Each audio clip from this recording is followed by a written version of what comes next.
Welcome to Lockout Tagout, Plant Services Training. Please review the learning outcomes for this webcast.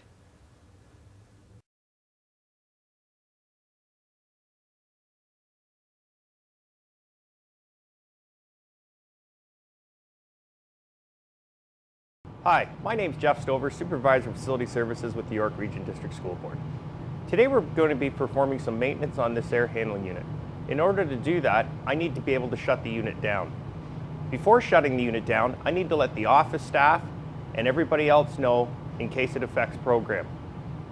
Also, before entering the unit, I want to be able to lock and tag the unit out so that I'm protected. What is lockout tagout? Lockout tagout is a way to protect the worker and equipment from any unexpected release of energy that could cause harm or damage while the work is being done. What are some energy sources that could cause harm? Voltage, hydraulics, gravity, pneumatics, gas, steam pressure, vacuum, high temperature, or stored mechanical energy. Also, what are some examples of equipment that could be shut down or isolated? Pipelines, valves, vessels, dividing partitions that are electrically or mechanically controlled, boilers, pumps, domestic hot water tanks, electrical panels, and gas or water lines.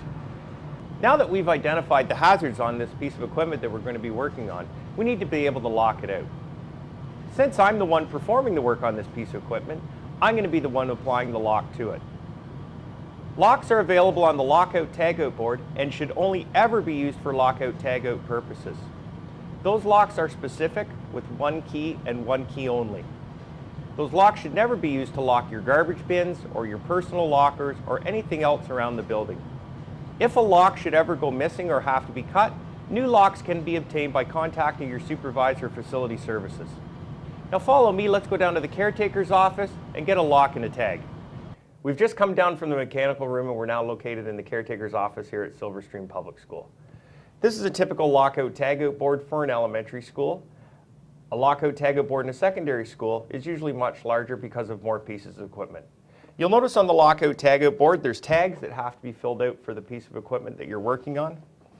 There's hasps, which need to be used if you are unsure if the work will be completed within your working day, or if a contractor or trained maintenance person will be performing work on the piece of equipment.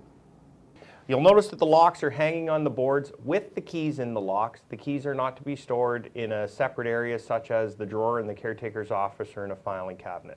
Now because it's only me working on the piece of equipment, I'm going to need a lock and a tag. But before we go back to the mechanical room, we need to fill out the logbook indicating that the piece of equipment is locked out and that I'm going to be working on it.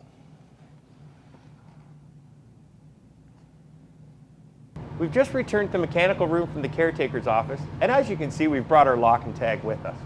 We've let everybody in the building know that the unit is going to be shut down for service. We've also logged it in the logbook. In this case, the energy source that could harm us while working on the unit is the fan. So we need to shut it down at the main power source and apply our lock and tag. Before entering the unit, the restricted space entry plan must be filled out and the entry procedure followed as outlined. Now we're over at the MCC panel and we're going to shut the unit down. Now that we've shut the unit down, I'm going to apply my lock and tag. Now in this case, you can see that the lock and tag are visible to everybody that comes into the room. If there was a case that it wasn't visible, we'd have to apply a secondary tag on the unit where people could see it. Now I've taken the key out of the unit and I'm going to put it in my pocket. It's going to stay there the whole time that I'm working on the unit. If in some cases that you don't get the work done on the day expected, never ever give your key to someone else. Always keep it in your possession.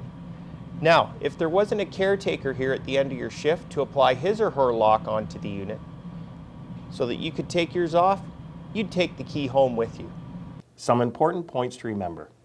If the original person is not involved in the repair, they will remove their lockout device only after a qualified person installs their locking device.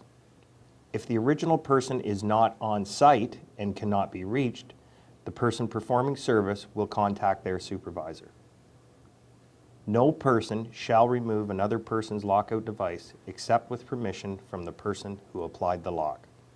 If that person is no longer available, a supervisor may direct the removal of the lock. We're going to fill out the tag so we can get work started on the unit. Before performing any work, it's important to make sure the lockout was successful. All control stations should be tested, not just the main disconnect that was shut down. Once every control point is proven inoperable, then work may begin. There are electrical and mechanical lockouts. Electrical lockouts include circuit breaker panels. Normal lock on the outside is not enough for a lockout. Main disconnect or disconnect switches. Power cords on equipment. Remove the cord or use a lockable device. Directly wired equipment. Mechanical lockouts include pressurized lines, gas, steam, water. With electrical or mechanical, always make sure your lockout worked before performing any service or maintenance. We should note that only board-approved licensed maintenance staff can expose wires and service any of this equipment. Caretakers should never attempt to service any electrical panels. Before performing service, maintenance staff must do a few things. Use controls to reduce safety risks associated with the sudden release of energy. Position operating mechanisms to prevent movement. Reduce fluids, gas, air to zero pressure. Allow hot and cold surfaces to return to normal temperatures. Test to make sure all controls are at zero energy state before performing work. There's a few steps we should go over before verifying the work is complete and removing the lock and tag.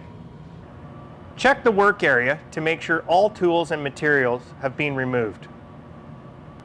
Make sure the area is also clear of people. Only take off the lockout device after all people doing work give approval. Restore energy. Sometimes people take off the locks but forget to restart the equipment. Make sure the event has been logged in the caretaking logbook as well as your maintenance log for the piece of equipment. Now that the work is being completed on the unit and the energy is restored, we should let all parties know that the equipment is back online. For more information on lockout tagout, reference the procedure on the BWW under Board Documents.